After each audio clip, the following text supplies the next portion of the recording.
ආයුබෝවන් RPS නාලිකාවට ඔබ සැම සාදරයෙන් පිළිගන්නවා.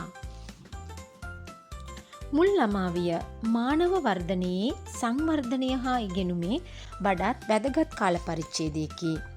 ස්නායු මනෝවිද්‍යාත්මක පරීක්ෂණ මගින් පෙන්වා දෙන්නේ මුල් කාලයේදී දරුවන් ලබන අත්දැකීම් මොළයේ වර්ධනයට ඍජුවම බලපෑම් කරන බවයි.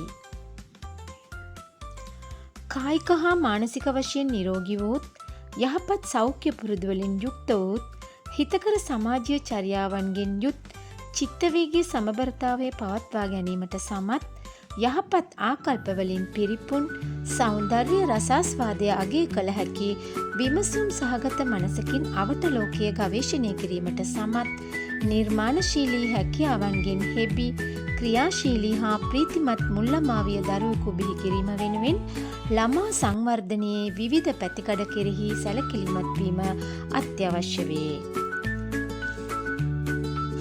එසේනම් දරුවෙකුගේ මුල් ළමාවියේ සංවර්ධනය සිදුවන කාලයේදී පූර්ව ගණිත සංකල්ප සංවර්ධනය කිරීම ඉතාම වැදගත් වේ. ගණිත සංකල්ප සාධනය තුළින් දරුවන් හට තර්කානුකූලව සිතීමේ හැකියා සංවර්ධනය සහ අභියෝග ජය ගැනීමේ හැකියා සංවර්ධනය සිදුවේ.